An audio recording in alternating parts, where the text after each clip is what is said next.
good afternoon আপোনালোকে যেহেতু জানে আমাৰ এখন চেনেল আছে কেতিয়াবা লাইভতো আৰু কেতিয়াবা মই ভিডিঅ' আপলোড কৰি থাকোঁ এয়া আমাৰ কাম চলি আছে আজি আকৌ ওলালোঁ আমি হোম সাৰ্ভিস দিব বাবুদা আৰু মই বৌগৰাকীয়ে ফোন কৰি কৈছিলে যেহেতু তেওঁ grass modelling pedicure manicure threading facial ইত্যাদি কিবা কিবি কৰিব সেইবাবে আমি দুয়ো বস্তু বাহনি লৈ আহিলোঁ আৰু এয়া আমি পালোহি বস্তুখিনি লৈ মেলি আমি ভিতৰলৈ বুলি আহিলোঁ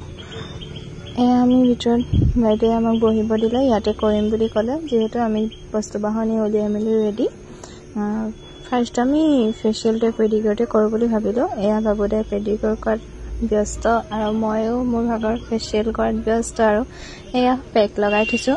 ইয়াৰ মাজতে আপোনালোকে যদি হোম সাৰ্ভিস বিচাৰে আমাৰ পৰা ল'বলৈ তেনেহ'লে আমাক কণ্টেক্ট কৰিব পাৰে আমাৰ কণ্টেক্ট নম্বৰটো হৈছে 6002921044 কণ্টেক্ট কৰিব আমাক আমি হোম সাৰ্ভিস দিবলৈ চেষ্টা কৰিম তাৰ মাজতে আমাক চাহ দিলে আমি চাহো খালোঁ তাৰপিছত আমি হেয়াৰটো ৱাছ কৰি ল'লোঁ যিহেতু গ্ৰাছ মেইনটেইন কৰিম আমি সেইবাবে এয়া বাইদেউগৰাকী ফাৰ্ষ্ট হেয়াৰখিনি এনেকুৱা আছিলে তাৰপিছতে আমি ক্ৰীম এপ্লাই কৰিলোঁ ক্ৰীম এপ্লাই কৰি মাজে মাজে আমি কথাও পাতি আছোঁ বাইদেউৰ লগত